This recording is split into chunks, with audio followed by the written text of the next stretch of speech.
Baik, bismillahirrahmanirrahim. Assalamualaikum warahmatullahi wabarakatuh. Kembali bersama saya Budi Andrian Saputra dalam program podcast alumni. Pada kesempatan ini telah hadir bersama-sama kita seorang seniman budaya Kota Dumai yang juga aktif di dalam mengembangkan seni dan budaya. Dan tentu saja langsung saja kita sambut Mbak Tantri Subekti. Selamat datang Mbak. Selamat Di datang. podcast kami. Terima kasih Mbak telah meluangkan waktunya untuk hadir. Ya barangkali tentunya ini mungkin menyita waktu Mbak sebentar lah ya. Ya, Mungkin Mbak sebelum kita lebih lanjut bisa cerita Mbak bagaimana Mbak Tantri waktu kecilnya ya sesuai dengan program backgroundnya, kita ya. background kita ya, Iya, alumni gitu ya. alumni. Jadi Mbak ini alumninya mana? Kalau nggak salah alumni Wonosobo Mbak ya, Kalau kami kuliah di Yogyakarta. Jakarta. Iya, SMA-nya sempat di Wonosobo, Itu kemudian saya pindah ke Yogyakarta. mungkin dari lahir Mbak. SD-nya di mana ya kan? Saya dilahirkan mungkin dari bapak ibu yang memiliki darah seni juga, karena kebetulan saya dikasih nama Subekti di belakangnya. Ada artinya? Subekti itu berarti fajar subuh yang berbakti. Artinya fajar yang berbakti dalam Indonesianya ya.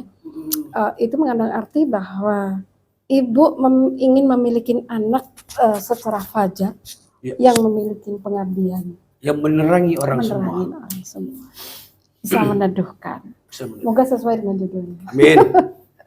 Amin. Kemudian begitu lahir, saya baru teringat saat guru SD saya di 20 tahun kemudian saya bertemu dengan guru SD.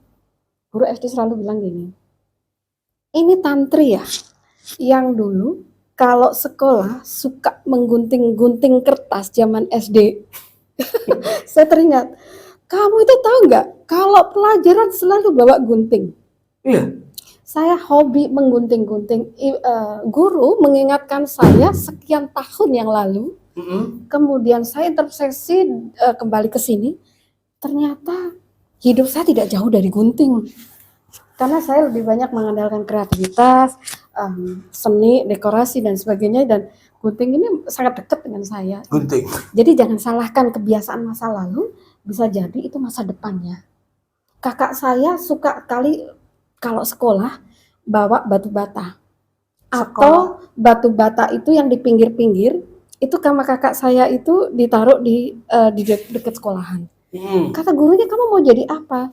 Ternyata sekian tahun kemudian kakak saya jadi ahli taman. Bahkan Geraha Pemuda Abdul Ghafur waktu itu di Jakarta, kakak saya termasuk sumbangsih yang membuat monumen itu. Oh, berarti dari kecil itu Iya. hobinya. Jadi saya selalu menyarankan kepada orang tua saat anak kecil memiliki kapasitas untuk mencoret-coret dinding atau punya kemampuan di luar batas yang orang mengatakan itu negatif, bisa jadi itu akan menjadi jawaban di masa depannya. Anak saya dari SD hobi menulis di dinding-dinding semua. Waktu itu saya terpikir kalau anak saya mau, ada sih keinginan kemarahan orang tua Ya, itu pastilah. melihat Normal lah. bagaimana dia mencoret-coret. Kemudian saya kasih space satu tembok di samping ruang tamu, kamu boleh gambar apapun tapi di tembok ini aja ya, nggak boleh kemana-mana. Sampai dia pakai meja dan sebagainya. Saya baru tahu sekian tahun kemudian sekarang dia aktif ikut Wonderland. Dan satu-satunya anak Dumai yang menjadi animator untuk kelas dunia. Oh. Ya alhamdulillah lah, apresiasi dia waktu kecil sudah memiliki kapasitas. Jadi kembali kita kepada Tantri Subekti yang kecil. Ya, Berarti dulu waktu kecil suka membawa gunting, saya suka hal-hal yang berkaitan dengan teknis, yang berkaitan dengan kreativitas. itu SD Mbak ya. SD. Setelah SMP gimana? SMP saya punya hobi, saya punya mimpi untuk menjadi penyiar radio waktu itu. Saya waktu itu kan tidak ada tip ya, ada tip tapi belum ada HP, jadi kita suka recording. Oh, rekor-rekor ya. Iya, kita suka merekam perhatian gitu. Oh, gitu ya. Dan apa Suka ya? meniru Gitu kan. Radio Republik Indonesia mengatakan Warta Berita gitu kan. Oh, gitu. Itu saya ulang. Jadi waktu SMP kelas 2 biasanya kalau seorang guru itu memilih murid untuk dijadikan figur untuk upacara dan sebagainya, pasti cari yang tinggi, yang semampai dan Iya, sebagainya. iya. Postur tubuh lah. Postur tubuh. Tapi begitu yang menjadi pembawa MC itu sakit, kebetulan satu-satunya yang ready saat itu saya.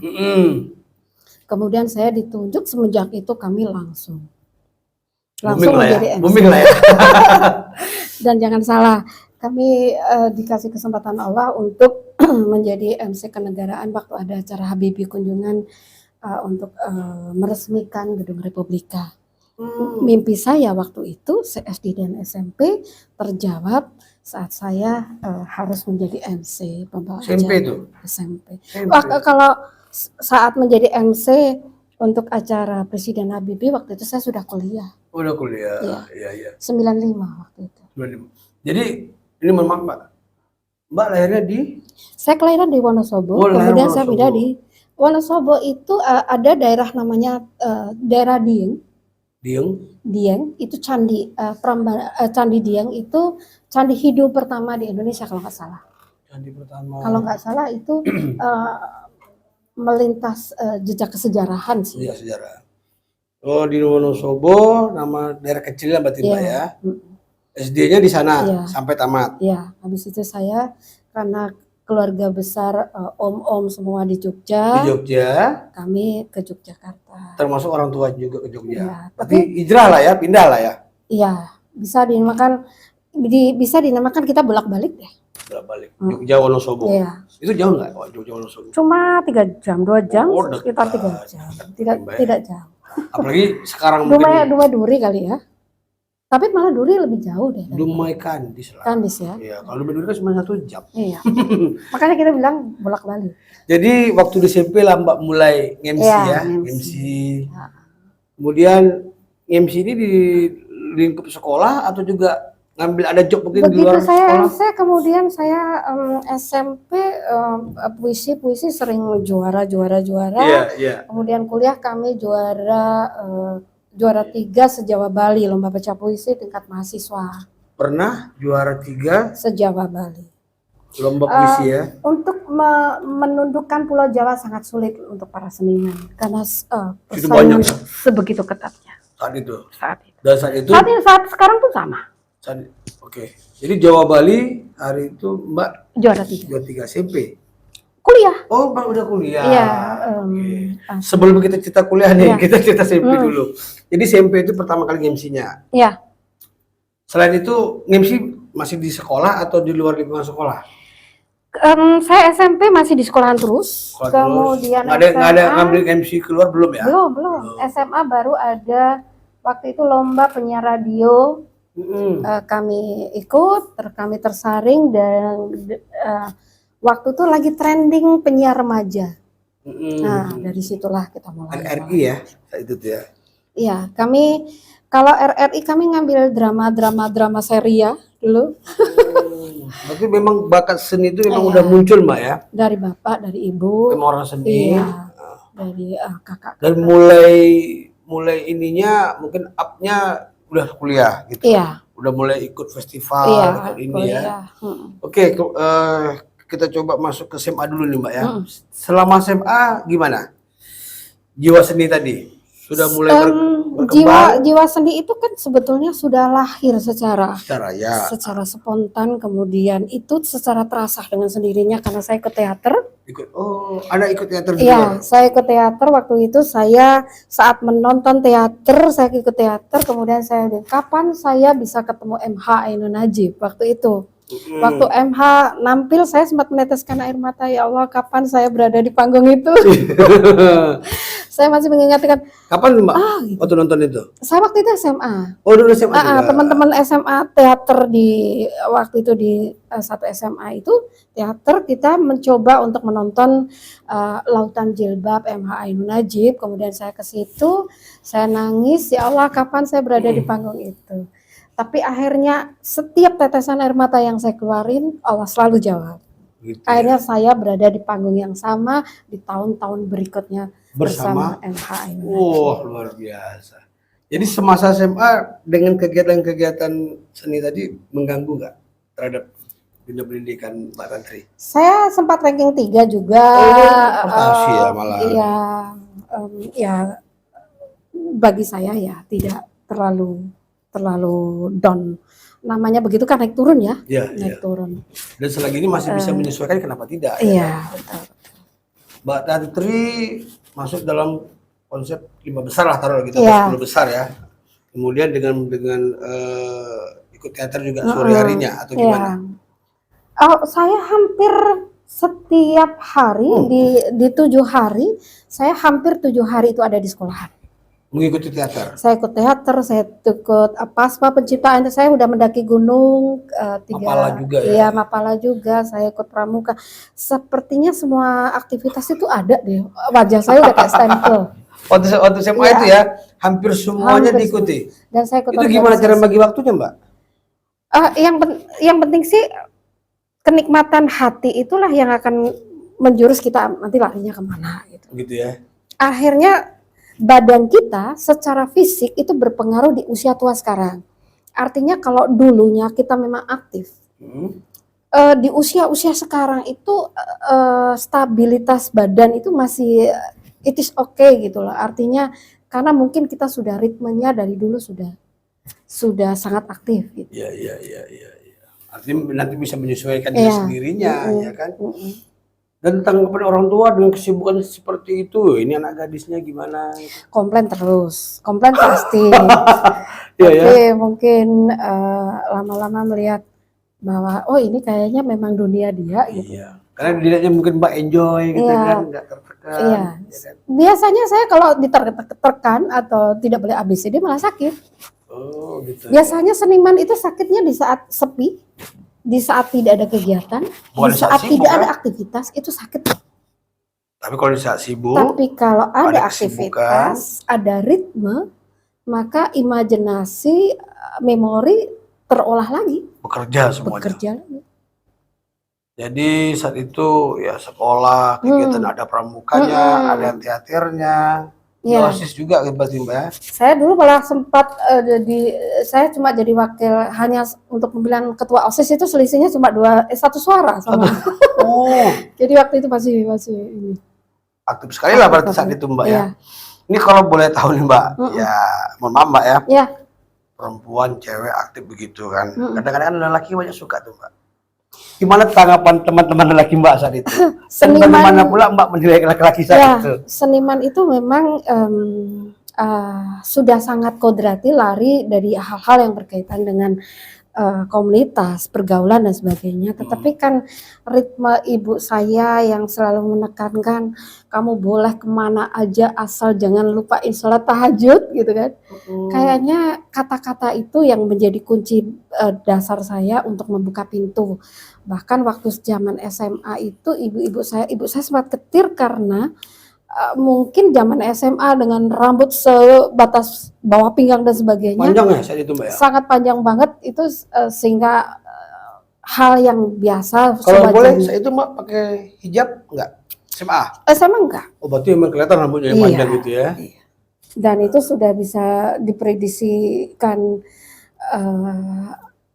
banyak orang bahwa namanya aktivis, bergerak, banyak kegiatan itu sudah jelas. Itu tapi ya karena ibuku selalu kamu boleh kemana aja, jangan lupain sholat tahajud ya sampai sekarang. Jadi memang kuat apa Ya. orang tua terhadap agama. Pernah punya mungkin pengalaman senang sama cowok pada saat itu waktu sekolah? Kan masa-masa itu Mbak. Kayaknya kami ditulis dari darah langit kali ya. Setiap ada keinginan orang akan datang silih berganti dari A sampai Z ada di dalam daftar itu. Satu kali itu Allah selalu kasih kejadian-kejadian yang saya bisa melihat, tiba-tiba saya melihat yang nyata bahwa oh ternyata backgroundnya ini, akhirnya kami jadi akhirnya meminimalis untuk memiliki rasa cinta itu. Iya, kayak ditunjukin sama di atas. Jadi kayaknya mengurangi rasa ya. Iya. Dan bahkan mungkin cintanya udah kecenderung ke seni tadi. Iya. Jangan salah, kata orang seniman itu banyak selingkuh, seniman banyak cewek dan sebagainya.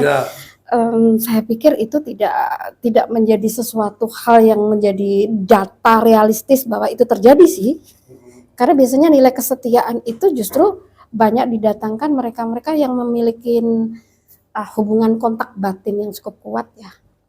Sehingga Dan itu juga kembali kepada oknum, Mbak, ya, pribadinya gimana, ya kan? seperti kata-kata cinta itu adalah amanah.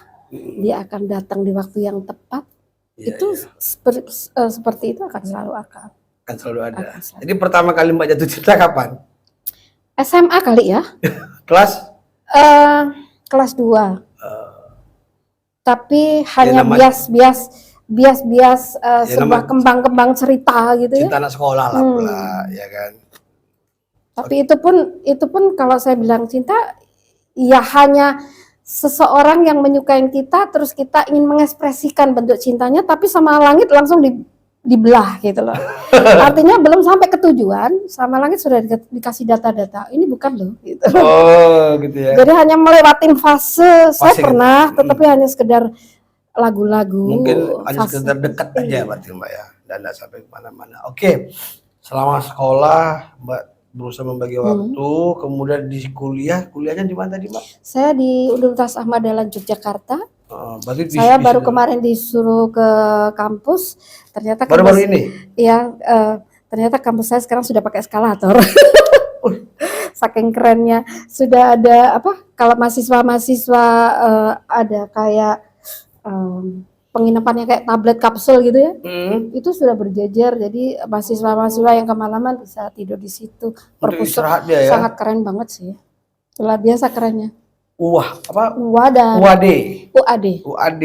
Iya. Ini masih di bawah naungan Muhammadiyah berarti? Iya. Ahmad Dahlan ya? Iya. Di Jogja Mbak ya? Yogyakarta. Oke. Jadi di masa kuliah inilah mulai karir Mbak di seni itu tampil ya, Ya. sinar deh ya. Iya. Sehingga tadi sempat juara 3 Jawa Bali. Jawa Itu Bali. kategori apa tadi Mbak? Syair. Untuk baca puisi. Baca puisi. Mahasiswa. Kalau boleh tahu nih, puisi apa yang Mbak bacakan saat itu? Lebih Masih ingat cenderung judulnya? ke pengabdian kita ke alam sih. Oh, itu puisi karya sendiri? Iya. Oh, masih ingat puisinya Mbak, syairnya? Saya sebetulnya lebih suka ke puisi yang berkaitan dengan kadang-kadang kulaguin gitu ya. Tapi kalau itu mungkin masih di tahun-tahun itu saya masih full untuk baca puisi, tapi saya mencoba improvisasi di beberapa saat saya membaca puisi di Turki dan sebagainya. Itu saya sudah mulai masukin unsur-unsur lagu. Biarlah. Dalam puisi itu tadi itu. Ya. Biarlah. Kira-kira ada satu syair puisi yang mungkin Mbak ingat bisa Mbak tampilkan pada sore ini? Iya. Ada? Saya biasanya seorang yang suka improvisasi ya. Ya. Kayak kemarin saya begitu ada beberapa hal yang membuat saya harus sama Tuhan, kamu tuh harus dekat sama aku saat aku sudah mengetuk hati kamu, aku rindu memeluk kamu, dan situlah aku mewujudkan syair-syair. Saya terasa saat beberapa jam sebelum kejadian kecelakaan itu. Ya, tragedi itulah ya Mbak ya. Saya baca 3 jam setelah waktu berlalu. 3 jam saat kita berada di dalam tempat di mana kita bercerita banyak hal. 3 jam di mana Allah menegur langit, 3 jam juga di mana Tuhan sedang memeluk kita. Jadi situlah aku merasa ada sesuatu yang hilang dalam puisi itu. Jadi kalau saya bisa menceritakan bahwa nyawa ini memang rahasia Tuhan.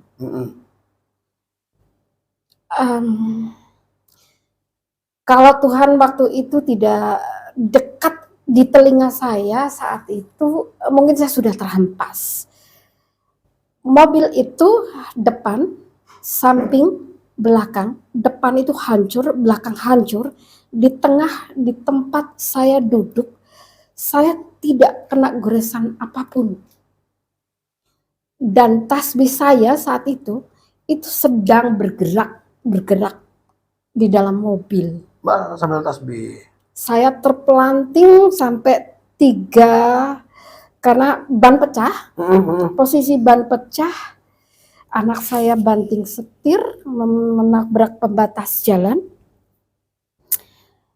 Saya merasa bahwa anak saya berkata, "It is okay, Mama harus selamatkan ayah dulu. Kami baik-baik saja." Saya tahu anak saya sedang kejepit semua di dalam mobil. Saya tidak tahu harus berdada di mana. Kalau boleh tahu apa yang bawa sampai itu, Mbak? Ban pecah. Percaya ya. Mobil dalam kecepatan tinggi lah ya, namanya juga. Jalan tol itu 100 masih dalam batas kewajaran sih. Karena jalan tol kan lurus ya. Jadi ya itulah. Saya juga, tapi saya teringat saat itu saya sedang mendengarkan Halimah Sa'diyah tentang bidadari surga. Dia menceritakan tentang bidadari surga yang dirindukan Allah. Saya sedang mengamati benar cerita itu sedang menghayati cerita itu lah ya. Begitu terjadi kecelakaan itu, ya Allah, tasbih saya masih bergerak. Jadi saya merasa ada keajaiban yang saya tidak bisa harus kemana gitu. Tapi saya bisa masuk ke lorong, saya bisa menyelamatkan anak, bisa menyelamatkan HP anak-anak saya. Itu. Dan itu suami posisi di mana? Sudah di luar mobil. Terhempas. Tapi nggak pakai safety belt ya? Saya tidak tahu persis karena saat itu suami saya tertidur lelap. Iya. Jadi apakah kejadian itu atau enggak? Oke Mbak, kembali kita ke masa kuliah lagi Mbak. Iya. Di Universitas Ahmad Dahlan, Fakultas apa kemana Mbak? Sastra. Oke. Sastra berarti kira-kira penajaman Mbak di mana? Di syair kah atau di teater kah? Penajamannya? Saya lebih ke teater ya. Ke teater ya? Saya sempat kolaborasi saat waktu itu dengan sastra bahasa Inggris juga kita dihadirkan dosen-dosen dari luar negeri. Saat itu juga kita menyutradarain teater dengan judul apa ya? Saya lupa, tapi waktu itu teringat para turis itu sangat enjoy sekali. Oh gitu ya? Ya. Jadi teater itu dalam bahasa Inggris. Bisa dicampur-campur lebih ke ya tergantung momennya sih. Model collab gitu ya. Kira-kira semasa kuliah artinya hobinya di situ, kemudian itu di situ. Artinya ini menjadi sangat-sangat sejalan Mbak kan. Iya. Apa karya-karya Mbak yang udah pernah? Oh ya, saya lupa, saya bawa mancing aja ya. Saya lupa. Tapi saya sebenarnya ada beberapa buku, tapi saya cuma bawa satu. Ini Perempuan di Atas Matahari. Jadi maksudnya ini bisa untuk kita? Ya. Oke. Mas Budi, ini ada kaosnya. Ini kayaknya harus dicoba deh. Desainnya sangat manis. Ini kebetulan saya buka Mbak ya. Saya buka. Ini Bang anggota sanggar saya Yayut juga yang membantu untuk mendesain ini. Oke. Baik pemirsa, pada kesempatan ini kita menerima satu buah baju dan juga satu buah buku dari Mbak Tantri. Di baju tertulis Panggung Toktan Muibah Budaya Indonesia Malaysia berjudul Perempuan di Atas Matahari. Toktan ini apa Mbak? Rupanya saya bawa 2, kiranya 1. Toktan ini apa Mbak? Toktan itu kebetulan saya masuk ke dalam panggung Toktan miliknya seniman kondang Riau. Toktan namanya? Ya, Toktan itu Atuk Jantan. Aris Abeba. Toktan Atuk Jantan. Iya. Nah, ini Perempuan di Atas Matahari. Itu SL juga? Iya, ini kayaknya harus siapa yang punya yang harus milikin ini nih, Bang Ilang atau saya ternyata bawa 2. Ya.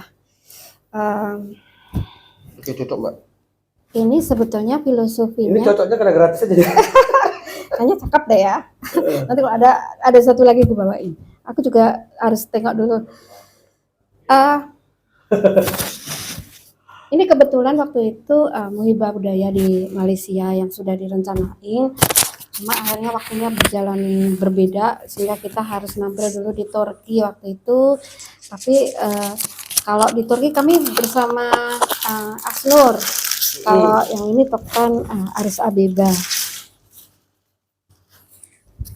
Jadi kenapa saya ngambil judul Perempuan di Atas Matahari ini? Ini menceritakan apa nih Mbak, Perempuan di Atas Matahari ini? Bahwa ketika seorang perempuan memiliki jiwa itu sekelas sufi, ia bisa melebihi matahari ketinggian instingnya, ketajamannya, cara berpikirnya, bahkan dia bisa membaca apa yang akan terjadi. Ini ada hubungannya dengan nama Tantri Subekti tadi? Kalau saya terlalu memuji diri nanti ya, tapi sebetulnya Nah, ini filosofi Mbak. aja ya. Ya. Filosofi aja. Ya tentu filosofi itu muncul ada dasarnya. Ya, betul. Sehingga dibuatlah Perempuan di Atas Matahari. Emang ada hubungannya dengan nama? Semoga ya. kalau alam tidak ini ya. Iya. Jadi saya bahkan ini sudah saya tampilkan teaternya, panggung teaternya. Perempuan di Atas Matahari pernah kita. Kalau boleh mungkin cerita singkatnya Mbak, apa itu Perempuan di Atas Matahari? Saat dia lapar, dia tidak akan pernah mengeluh. Saat dia menangis, mungkin tidak ada yang tahu. Saat dia tersenyum, mungkin orang banyak tertipu bahwa sang perempuan ini memiliki banyak bahasa dalam hatinya. Atau banyak rahasia? Iya, tetapi rahasia itu yang jelas berkaitan dengan ketajaman batinnya sih. Berarti insting dalam mungkin Mbak ya? Oke. Insting itu tidak dimiliki semua orang. Karena saat dia melakukan perjalanan langit itu adalah saat dia melakukan perjalanan malam, dia akan mendapatkan fajar. Saat dia melakukan perjalanan malam, Iya, dia akan mendapatkan fajar. Artinya perjalanan malam itu hanya orang-orang tertentu yang mampu melewati perjalanan malam. Berarti ini ceritanya. Dan endingnya? Endingnya ya akhirnya Allah benar-benar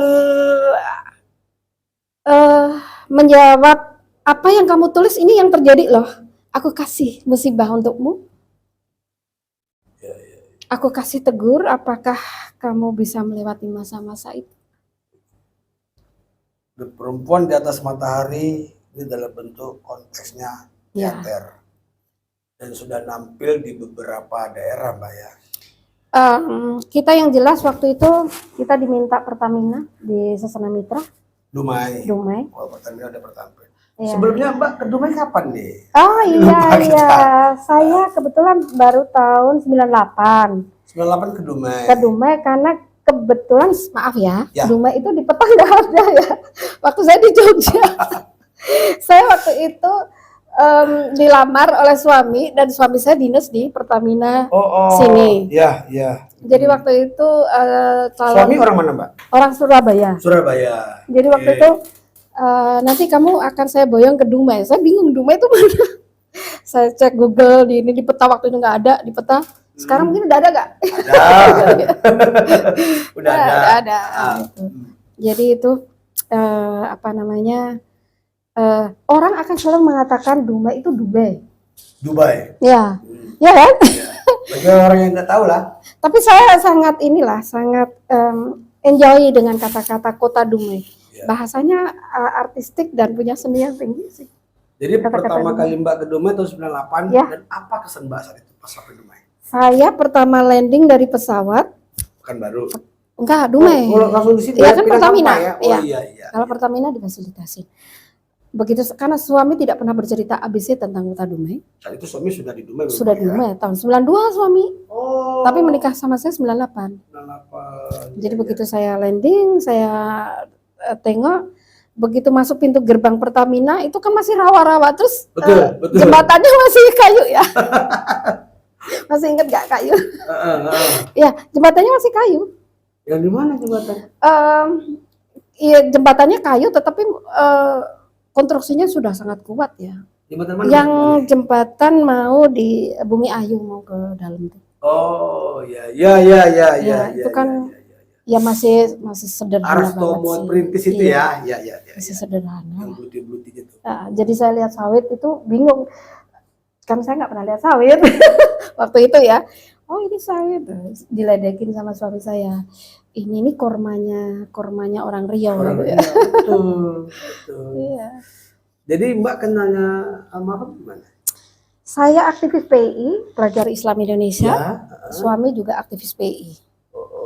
Berarti kita PI itu sama junior nih ya. PI itu sampai sekarang masih terhubung alumni. Ya. Di antaranya sekarang Bupati Siak itu alumni API, bupatinya Pekanbaru juga. Jadi kami punya senior ya. Pak Kayat ya kemarin tuh. Jadi kami ya, jadi kami terhubung oleh beberapa senior yang dulu aktivis pelajar Islam Indonesia. Iya. Dan jadi jatuhnya almarhum senior dong. Iya. Karena disatukan di organisasi tadi yang sama. Oke. Ini merupakan karya Mbak dalam berteater.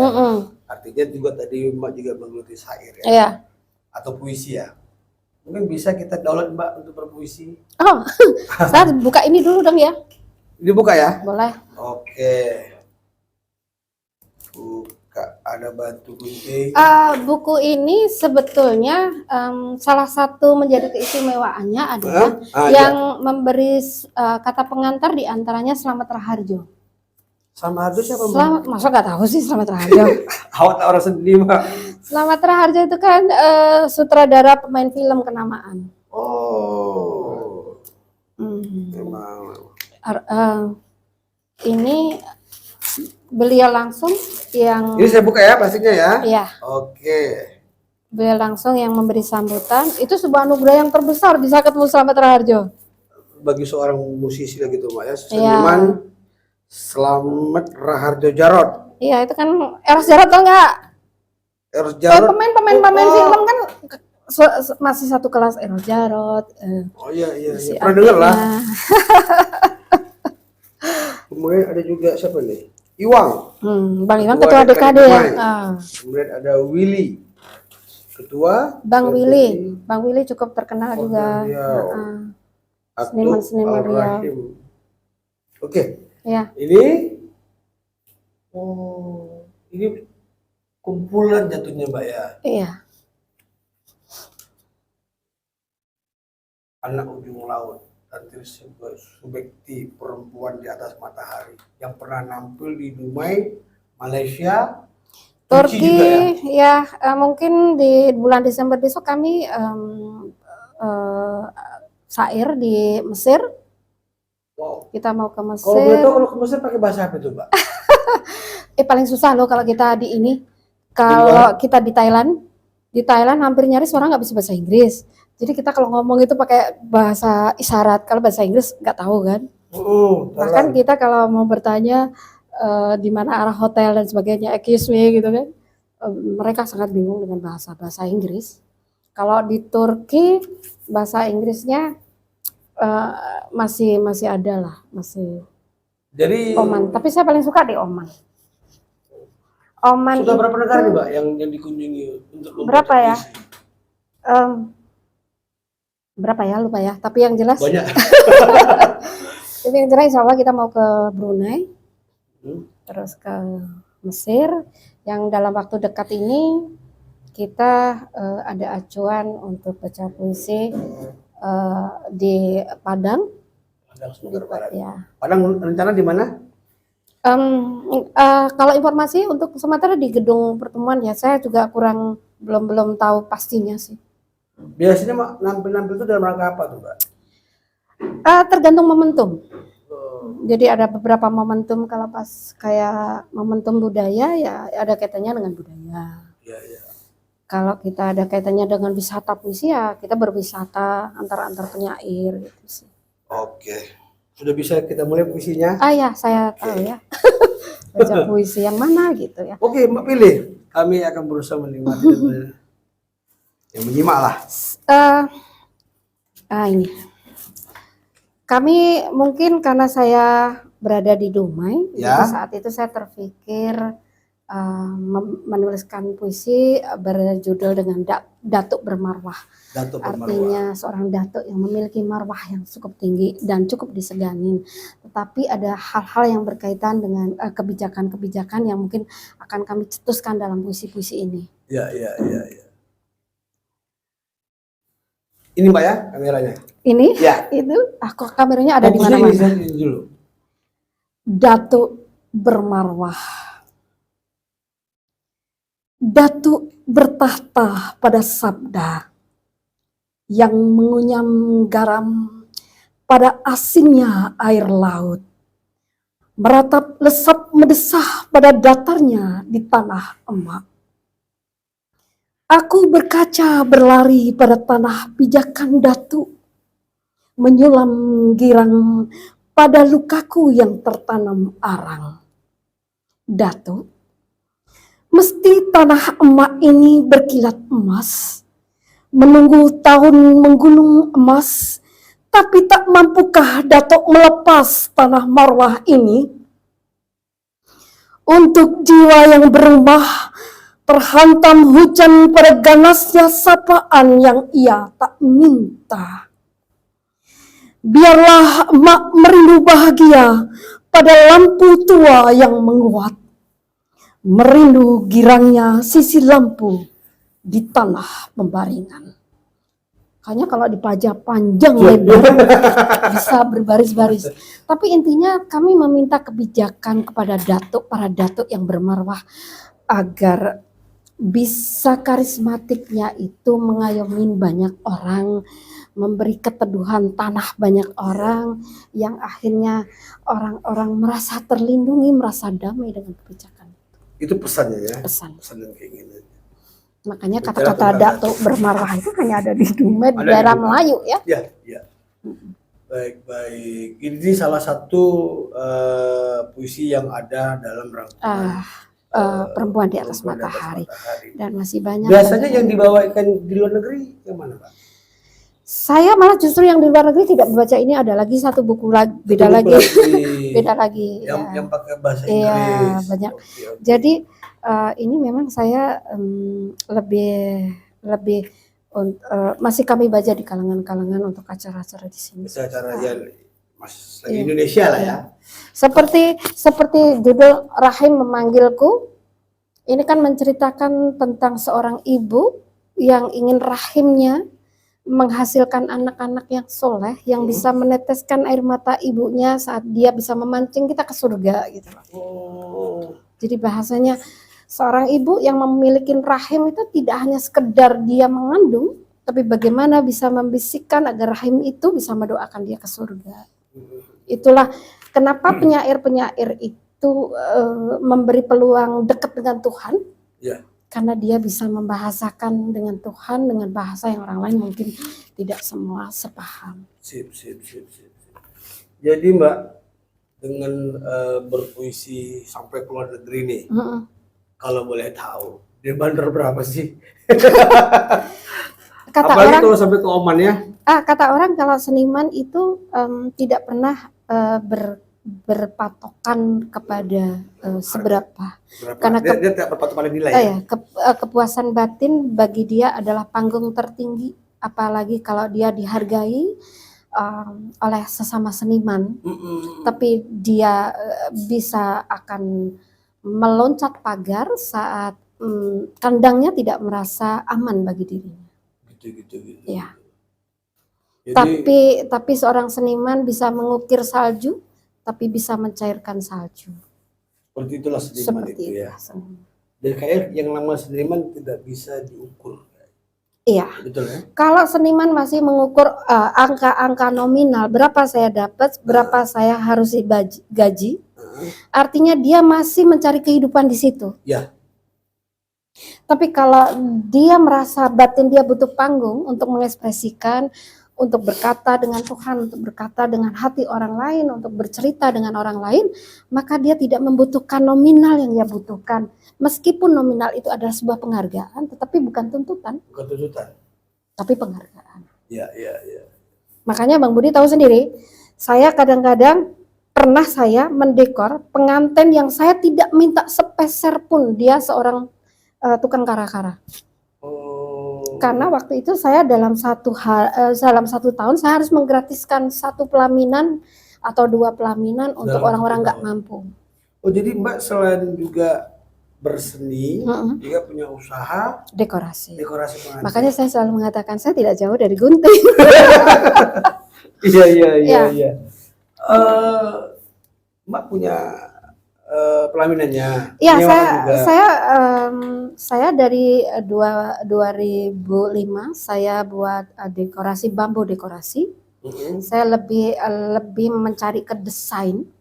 Artinya saya adalah pemikir mendesain apa yang orang nggak terfikir, kami terfikir. Yang menjadi kesulitan adalah saat kita menciptakan sebuah karya dengan barang seadanya. Wah, ini dia tantangannya. Dan ada beberapa orang yang sangat fanatik dengan karya saya. Waktu saya mendekor manten itu, saya habis mendekor itu saya memang sholat tahajud di pelaminan nih. Di jam 2 malam saya minta sama Tuhan, ya Allah, jika Engkau sudah mentakdirkan Nabi Sulaiman mendirikan sebuah kerajaan, kenapa Engkau tidak bisa memberikan aku kerajaan dalam semalam ini? Dan waktu itu saya tiba-tiba punya ide, saya harus menghadirkan binatang dan sebagainya. Hari malam itu saja ada beberapa binatang kelinci yang saya kasih warna, kasih pita, saya kasih kandang dan sebagainya. Itu momentum yang orang lain belum pernah ada. Ada di dalam satu gedung, tapi saya desain seolah-olah dia berada di taman luas. Dan waktu itu ada namanya Pak Mulyani bilang gini, orang Pertamina, Mbak Tantri, setiap saya menikmatin setiap proses dekorasi Mbak Tantri, sepertinya dekorasinya ini bisa diajak ngobrol. Seperti hidup ya? Seperti hidup. Nah, Bisa itu berarti itu kita udah merasa berhasil. Kalau dekorasi saya belum diajak ngobrol, saya belum berhasil. Biasanya kalau saya udah di dalam otak saya harus dapat budget sekian. Dekorasi saya nggak bisa diajak ngobrol loh. Oh, gitu ya. Ya, artinya ada tulisan-tulisan batin yang bisa tertulis di situ bahwa dekorasi. Waktu itu kan ada Apexis Indonesia tuh, zaman Pak Hairul. Ya. Pak Edar. Ya. Itu Pak Edar adalah orang yang bagi saya kirim Al-Fatihah untuk beliau. Ya. Beliau selalu menghadirkan saya dalam beberapa momentum. Bahkan Bapak Eldar, Mbak Tantri jam berapapun datang, saya kepingin Mbak Tantri datang. Saya kadang jam 11, jam 12, jam sampai pagi pun saya akan ngikutin instruksi beliau. Bahkan kalau ada gubernur datang, tolong disafetikan dalam waktu 3 jam kami harus menata kantor. Jadi kami bukan untuk pelaminan saja. Mungkin saya satu-satunya perempuan yang sudah mendekor kapal selam ya. Waktu itu kan ada kepresidenan datang ya, tapi Pak Budi yang datang. Presiden SBY. Ya, Hari Nusantara. Kan kami harus mendekor kapal selam tuh. Artinya saya harus men-setting bagaimana waktu saya mau masuk aja, saya satu-satunya perempuan masuk ke dalam kapal selam. Ya, itu adalah pengalaman yang luar biasa. Ya. Dan Apexis Indonesia waktu itu di tahun 2014 saya yang punya ide untuk bikin rebusan-rebusan, makanan-makanan, bikin taman dan sebagainya. Kami tidak tidur dalam waktu 3 hari 3 malam. Saya hanya tidur saat mau sholat, kemudian tidur di bawah meja karena saya harus ngejar target di beberapa titik waktu itu. Itu dikerjakan sendiri Mbak ya? Kita ada beberapa anggota, Tapi kan Bang Budi tahu sendiri, tim kita ini, SDM kita itu memiliki kelemahan saat mereka sudah berhadapan dengan rasa lelah. Iya. Tapi manusiawi kan? Wajar dong. Tapi bagi seorang kita yang sudah dipercaya, taruhannya nyawa nggak? Makanya saya dikomplain sama suami. Mulai hari ini di 2000 habis COVID 2018, 2019 COVID. 2019 habis 2020. Ya. Itu 2019 sebelum COVID suami udah ngasih warning nih. Ya. Mah, Mama mau ikut tetap dekorasi atau mau ikutin aturan ayah gitu kan. Saya mikir ya kasih waktu, saya kasih waktu. Saya ngalamin drop itu 1 tahun loh, sambil karena nomor telepon harus kita matikan semua. Karena saya sangat trauma dengan telepon-telepon berdering, Mbak Tantri bantu ini, tolong. Ditolak rasanya gimana, ya kan? Yang sangat sedih itu yang mereka sudah terjadwal. Akhirnya kan kami harus memberi kompensasi sebagai rasa minta maaf kan. Jadi, tetapi setelah kecelakaan, sehari sebelum kecelakaan itu, suami itu ngasih kata-kata, Mama mulai besok boleh dekorasi. 3 jam sebelum kecelakaan. Saya waktu itu, saya nggak ngatain apa-apa sih, Mama kalau Mama butuh aktivitas, boleh dekorasi. Itu bahasa dia. Ya, ternyata memang perempuan di atas matahari itu susah. Sulit, Mbak. Artinya punya beban dan tanggung jawab yang besar. Ya. Karena tidak semudah kita mengucapkan. Betul. Kan, perempuan di atas matahari. Tapi yang terbaik itu saat kita itu sudah mendapat sertifikat ridho dari suami. Itu dia. Sertifikat itu susah loh dicari. Apalagi sertifikat ridho bulan. Ya, detik-detik sebelum kecelakaan sertifikat ridho itu sudah dikasih. Dan setelah itu Mbak udah kembali mulai berdekorasi lagi? Beberapa yang keterpanggilan hati saya harus bergerak, saya akan ikut. Oh, ikut hati lah ya. Hati saya, kayak kemarin saya di Pekanbaru, saya ditelepon, Mbak Tantri bisa nggak untuk menyulap panggung di provinsi di dekat kantor itu, kemudian sekalian ini. Oke, saya hanya bermodal barang seadanya yang ada di mobil, alhamdulillah bisa kita sulap. Tantangan terberat selama mendekor apa? SDM. Maksudnya? Tenaga orang yang benar-benar ikhlas untuk dalam sebuah kesedihan. Begitu ya? Itu tidak akan pernah aku dapatkan sampai detik ini. Kalau toh kami dapat itu 1, 2. Ya. Misalnya gini Bang, di jam 11 malam ada seseorang menelpon, Mbak Tantri bisa nggak mendekor? Wah. Jam 11 malam. Ini orang pun satu nggak jelas pula. Jam 11 malam udah baru telepon. Iya. Acaranya besok. Acaranya besok. Ternyata dia sudah koordinasi dengan satu agen dekorasi. Dia ada terjadi perselisihan. Dekorasi itu dibongkar. Masya Allah. Di malam itu jam 11.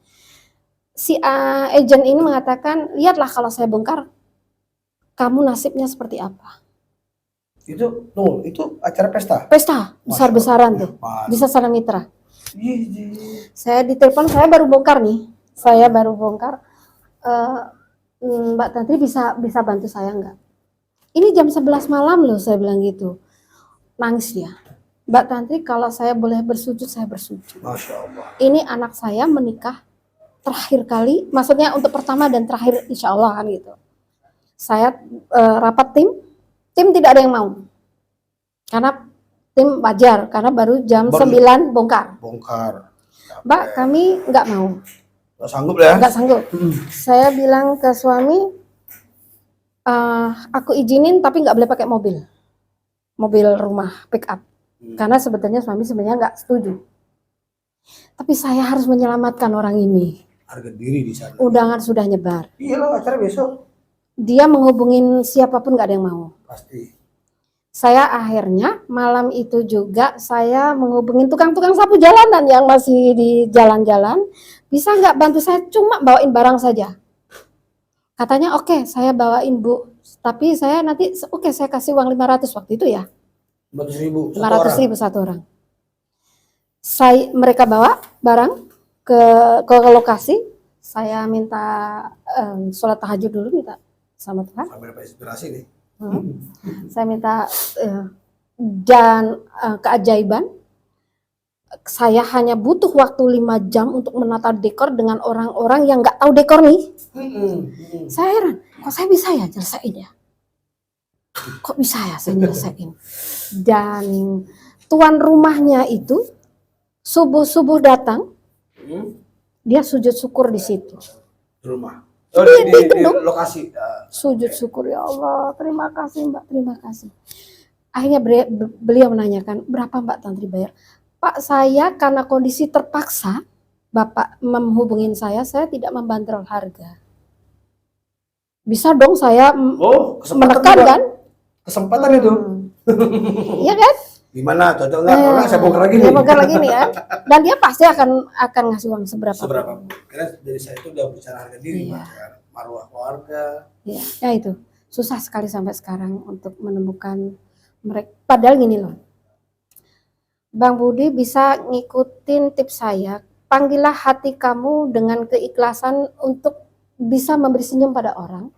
Maka rezeki itu akan datang dengan sendiri, tanpa teori yang kita harus aku harus kerja gini harus dapat uang sekian loh.